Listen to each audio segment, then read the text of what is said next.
Hey, what's up, nerds? My name is Bubba, and this is my bestie and the whole wide Westie, Matty Wambier. You did it again.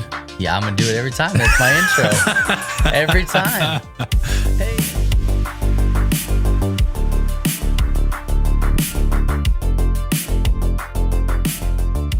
Hey, no, and you are watching and or listening to Matt and Bubba present Beard Bros in the morning with coffee drinking and stuff and games. Is that the full official title? Bros. It's like when you don't. Beard Bros with Matt and Bubba in the morning. That's what we There do. It is, with coffee drinking time at your leisure. It's like when your mom calls you by your full name. That would be our full name. Or when your mom calls you by the right name. Well, both at the end, yeah. It's difficult when you get like more impressive, more than like one kid. Like you're going through like all the names. And like sometimes they just come out of your mouth and you say the wrong one several times over. No, June. I mean, Penny. No, Margot. Please. Well, what's really funny, right, is I don't know if you do this. I do this a lot. Like I will constantly call my kids by the wrong name. Right. This is exactly what we're talking about. No, it's a parent thing to do. But then I'll get somewhat perturbed. I won't say angry because that's not what it is. I'll get somewhat perturbed with my children who come when I call a different kid's name, and I'm like, "Is that your name? I don't think that's your name. I didn't call that name." And they're like, "But." To be fair, think about what you just did here. You hardly ever call the right name. My kids will call me mom sometimes, and then I'll like when they say mommy, and I say yeah, and then I call them by a different kid's name just because it just works out like. That's pretty savage. Well, we're all working on it, We're all working on it. I don't give my kids a pass on that. I don't give PJ a pass on that. PJ, come on, grow up, would you? Mommy, I'm like, yeah, I'm not your mommy, so you can use my real name, please. Oh man, well, maybe he probably won't get there. I'm just gonna suppose it won't happen. Hey, we're not here to talk about what you call yourself or others around you. Usually, we're here to talk about board games and tabletop games, and what Bubba likes to say, tabletop experiences, because that's what we do. For many moons, Bubba and I were doing our 13 games that blank. 13 games that fit in your Jinko jeans, 13 games that are best for two players. Personal favorite of mine. Yeah, 13 games that are over, an hour long or whatever, 13 games under 30 minutes, or, we had a bunch. And what we eventually found, is we just kind of kept repeating ourselves, and we got some new games in there. Don't get me wrong here, but we constantly kept going back to a lot of the same games, and we found that doing 13 of them was difficult. So we're going to switch things up a little bit. We still will give you our, the best blank games. We probably will do 5 or so. But we're also going to play a game on Board Game Arena. We're going to invite some of you all to be a part of that as well, if you so choose. But yeah, we're gonna switch things up. We may even do some type of like short reviews. And when I say reviews, I'm not saying like a letter or a number score. We'll just tell you about the game and then tell you who would be best for. So correct. Yeah. Okay. Hey, part of what we want to do today, and we'll probably jump back into a game, and we'll wrap up the show with the game, but I want to talk about teaching games and ways that we've found the best way to teach a game is. And this might be hard to explain, but we're going to do our best to explain it through it. I do it in a 3-step system, but I think you probably do similar. Let me just pull you over here so I can see your face. Okay. There we go. I do it in a 3-step system because I found that this is a way that people catch on quicker. Yeah. Typically when we sit down to a table, I'm either going to take the book and I'm going to read that introductory paragraph. It usually is like the flavor text. I go into it thinking like, what's my motivation? What am I doing in this game? Am I collecting cats? Am I laying tiles to make the biggest city? Am I trying to make the best zoo? So when I sit down, I want to make sure that whoever I'm playing with knows exactly what they're doing, like why they're doing what we're doing. So, hey, you're building a zoo. You want to have the most animals. You want to be the most thoughtful about conservation because there's a lot of extinct animals. And you also want to bring animals into your zoo that are going to attract more you have attendees. a very specific way that you label that step, though. What do you call that, Matt? My motivation. What's my motivation? What's my motivation? Yeah. So it's what's my motivation? Why am I doing this? He method acts when he plays games. What's my motivation? Some books, like rule books, will give you a very clear, 4-sentence, 1 paragraph, little blurb about, hey, you are in the 1800s and you are in the Industrial Revolution and whatever it is. Because people will then be like, okay, now I know why I'm playing this game. Besides just to have fun.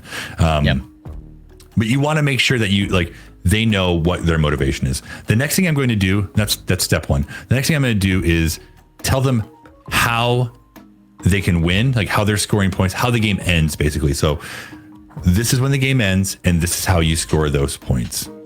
It's kind of that's one step, but it's also kind of 2 steps at the same time. People need to know how the game ends. What's the end thing? You saying good morning? Good morning, everybody. I'm saying good morning to Duchess. I'm trying not to. I was trying to be inconspicuous, but then I did this on the internet.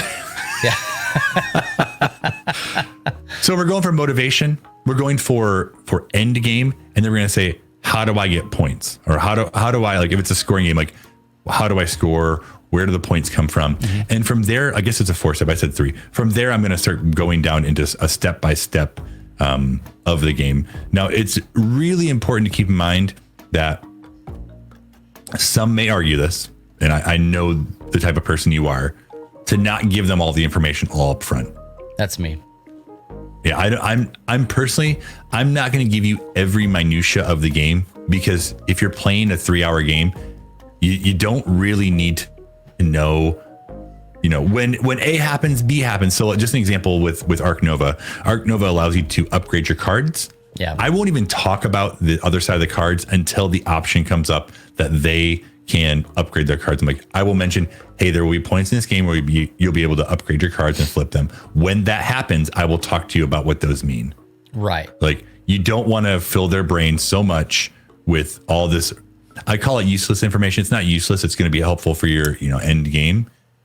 But they don't in need your to first know game, it's useless. It's absolutely useless because, especially, let's just use Arc Nova as an example, okay?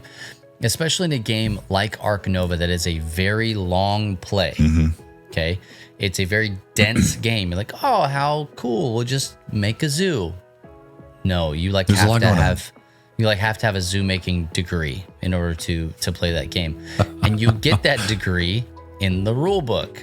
And so, this stair-stepped approach to teaching games is easier on smaller games, but more beneficial on longer games, like larger games. Okay, to think that everybody needs to know every single piece of the information from the very beginning is to think that person is going to retain all of that information at the very beginning of the game. I cannot tell you how many times we have sat down and taught games and we get halfway through the game and somebody's like, well, you never said that. And I'm like, actually, that was the very first thing I said.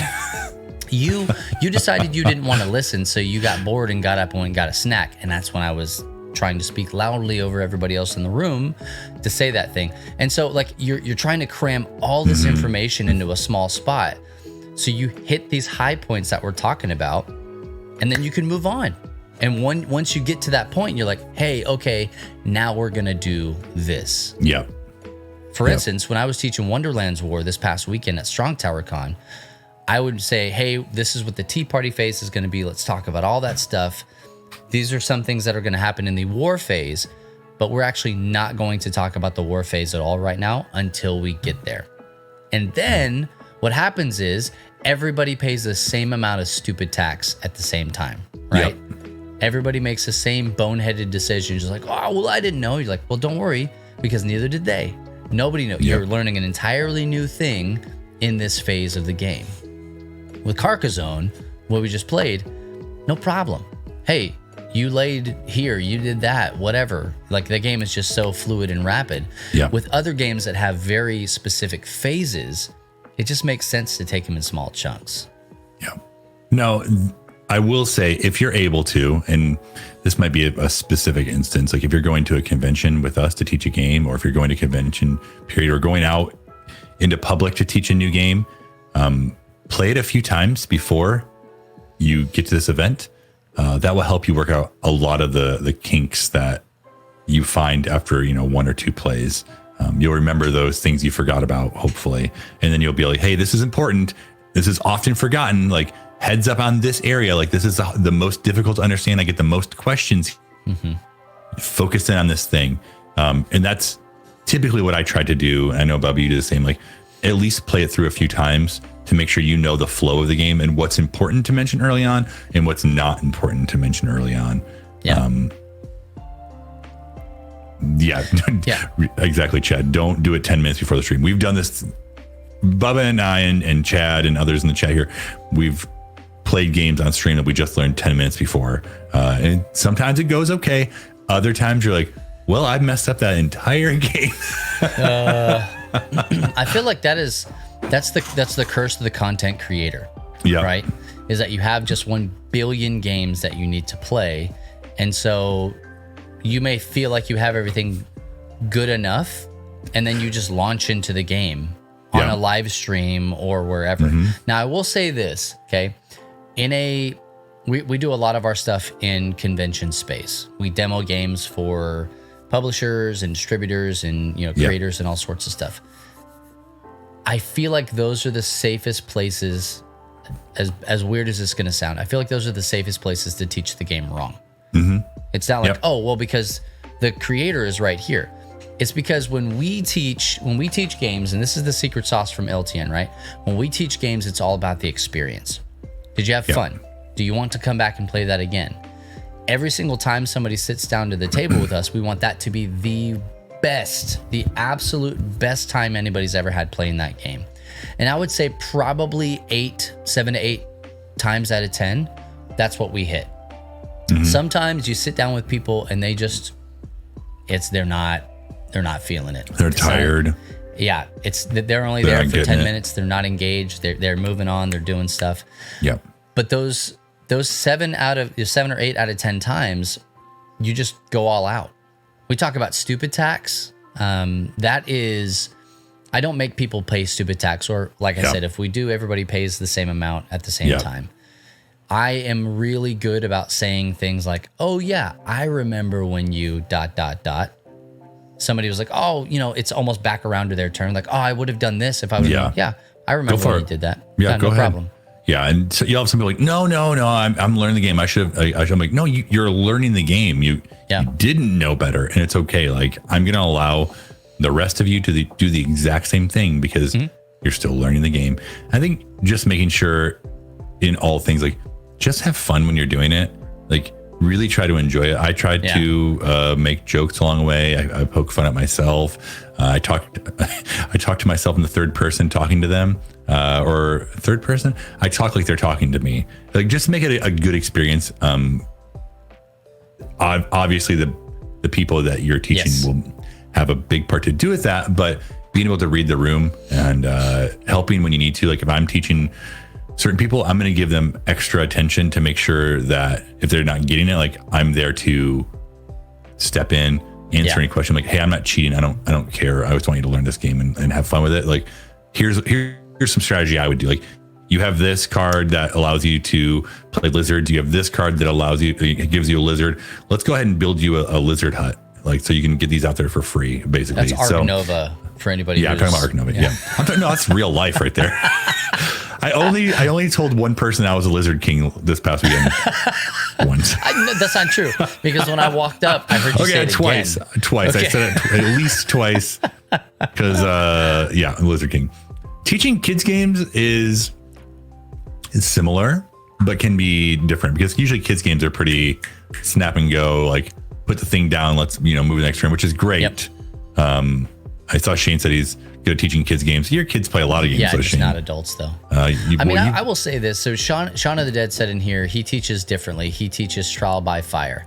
And I guess hey, if that works with the people that you teach games with, that's great. We teach games to a large swath of strangers most times. Yeah. If I'm teaching a game to my close personal friends, my local gaming group, or whatever, I gave you the rules. Yeah, I mean, like it's like, hey, we play games a lot. You knew that you needed to be listening, but it's depending on the situation, right? Like, if I know that they've had a really long day and I had to convince them to come play a game with me or whatever, then I'm going to be a little bit more, loving and caring in those moments. Yeah. But here's the beauty of it: if you create a gamer, all right, like you create somebody who loves this game because they had such a great experience, then you're more apt to have a more competitive experience the next time you play that game. Yeah. So when we taught the crew to, who was there? Grace was there. You were there. I was there. Luke was there. Well, I was nearby, but I wasn't there. Oh, okay. You weren't there yet. So we taught the crew. Oh, Steven was there, and so was Brian. Anyway, we taught the crew to a bunch of people, and it was like, hey, I know you're going to want to know everything right now, but we took our little stair-step approach. We kind of taught everybody. Sometimes you have to teach the mechanics of games, period. Like, hey, this is a trick-taking game. Have you ever played games such as hearts or spades? You get that kind of basic knowledge first, because that's going to determine how quickly you can jump into other areas. Hey, have you played a deck builder before? No, you haven't played a deck builder. Okay, here's the basics of a deck builder that you'll need to know for this game. Have you played a worker placement? No? Okay, here, let me tell you what you do. Like, it is super important. I didn't mention that step, but it is very important. It's usually what I'll say is before I even start introducing like the concept of how to play the game. Like, have you played blank types of games before? And the trick is to not sound elitist. Right. Well, have you played a deck builder, worker placement, and area control? Are you talking about Dune Imperium? Yeah, like find a game that's out there that's popular and say, have you played this game? Oh, okay, it has this similar mechanic to it. And so it's okay to liken that stuff. And if somebody says no, then you got to just roll it back one more time and go, okay, hey, here's what this means. This is a major component of the game. Yeah, I've done this where I wanted my local game group, my friends, to play Scythe. And if you've not played Scythe, I highly recommend it. Okay, I really do.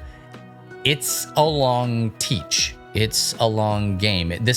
Scythe is one of those games where we kind of refined our process of how to teach games, because we got sick and tired of sitting down for an hour every time we had a new player to teach somebody how to play Scythe. And so I knew that I wanted to teach people how to play this game. And so I said, hey, can I have you guys over the course of 3 nights? The first night, we'll play Risk. Okay, probably the most widely known, commonly understood, that gives you, the direct player conflict and interaction. It gives you, kind of this area control, method, and that's a big piece of what Scythe is. The second night, we played Settlers of Catan, or Settlers of Catan if you're nasty. Okay, and I am. And so that gave you kind of like the resource management side of things. It got you into the hex-based movement.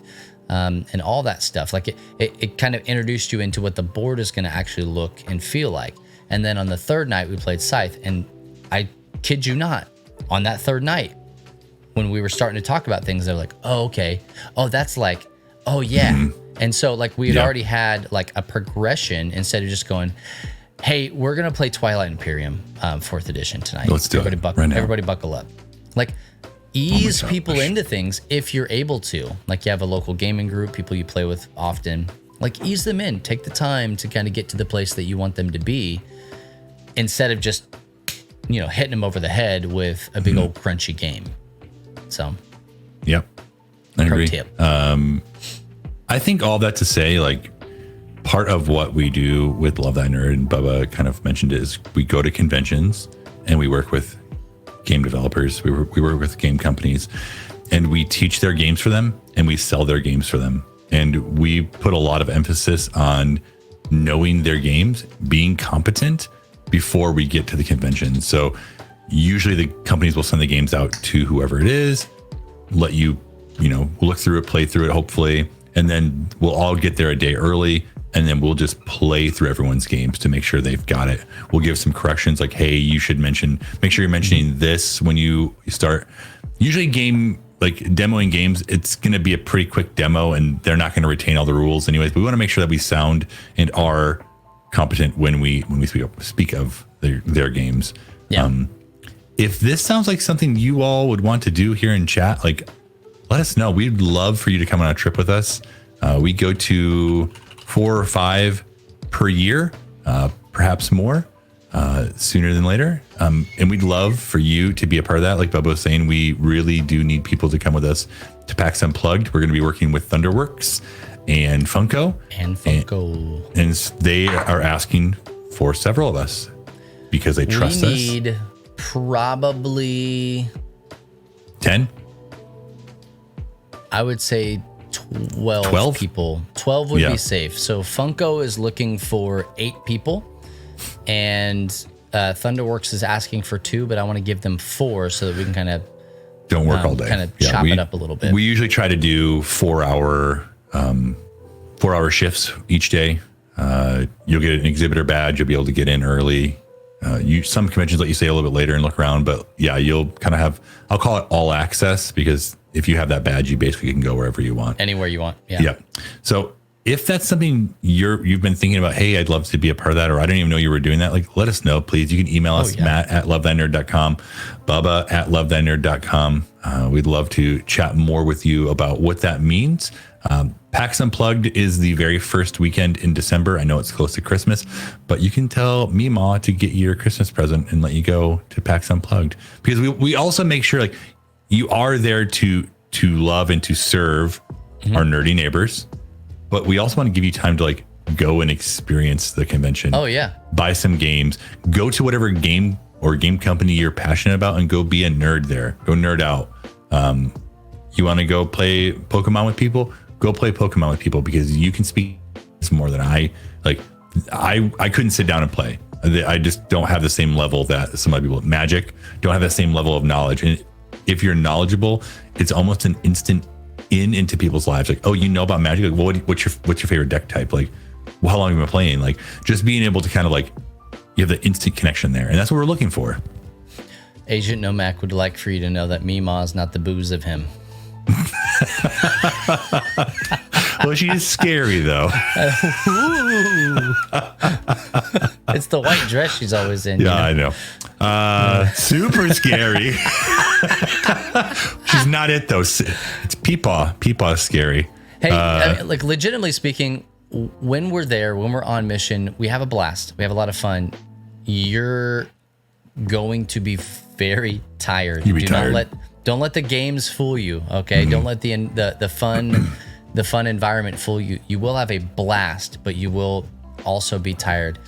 Love That Nerd is a qualifying 501c3 nonprofit religious organization, and this is a mission for us. This is our mission field, and so we do work, but we work hard, but we also play hard. And so just know that you're gonna come out on the other side of this, and you're gonna have a good experience. We'd love to talk with you more about that. Go to lovethatnerd.com/onmission to see what we've got coming up. And like Frost said here in the chat, at LTNCon we will be announcing at the very least the major trips, the for sures that we're going to be going on in 2023, and we'd love to have you a part of that. And if you're at LTNCon, you will get a discount code for one of those trips next year.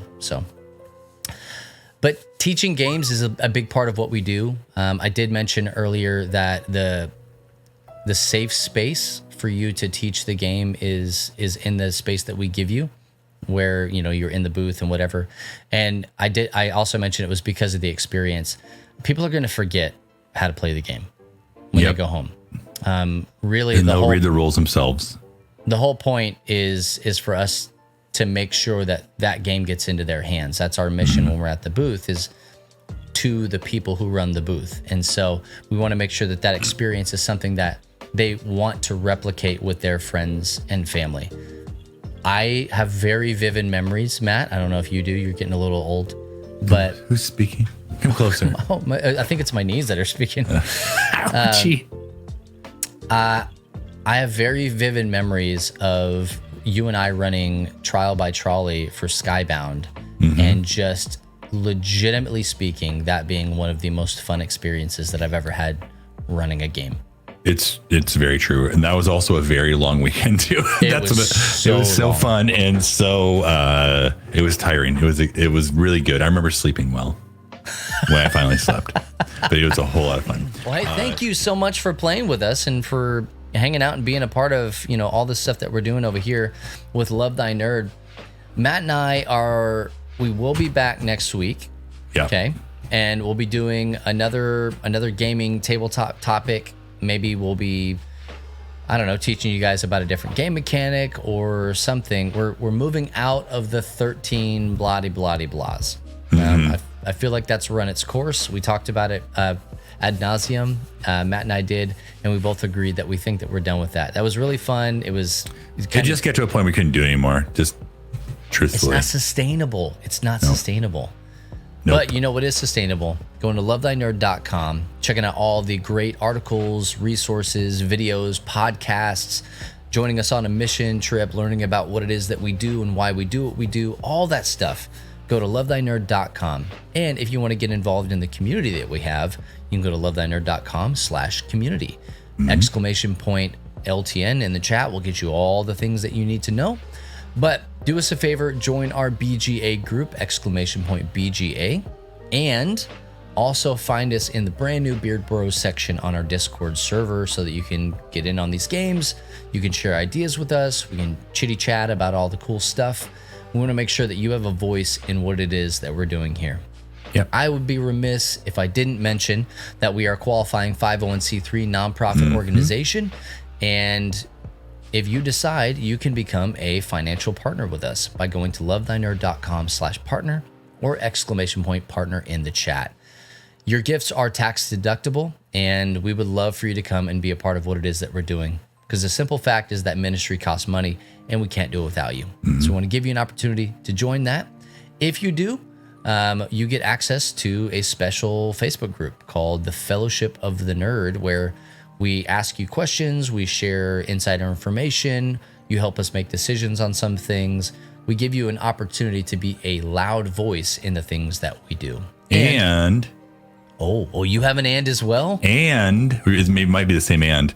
You get to come up to LTN Con a day early, and we get to do an exclusive game night with you all. We feed you dinner. We give away some awards to some of our volunteers. So you definitely want to be there because we're having a taco bar, and I'm super excited about it. Ooh-wee. Hey, the money's gonna flow in now. Yeah, you announced the taco bar. Whew. Whistle, right?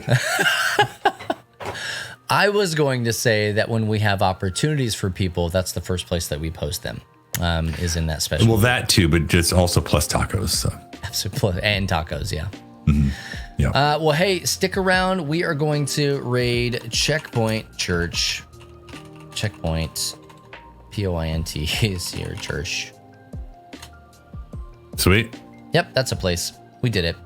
Hey, make sure that when you land in that raid that you tell Nate we love him. If you got any bits, any subs, anything like that, I think it's still Subtober.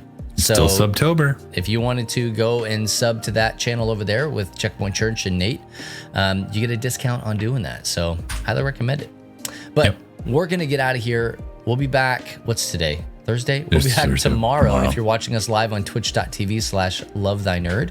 We'll be back tomorrow at 3 p.m. Eastern with free play. You'll see our two beautiful faces, plus probably a lot better, easier on the eyes than us. Kate will be here. And you can focus on Red Dead behind her if you're interested in anything. So, hey, we're going to be back with surprise insert topic here. You're going to love it. It's going to be great. Talking about Zelda. We're talking about the new Zelda game. We're talking about Zelda. Tears of the Wild. Can't wait. Yep. Well, hey, if no one else tells you this, just remember it's true. Jesus loves you, nerds. Bye.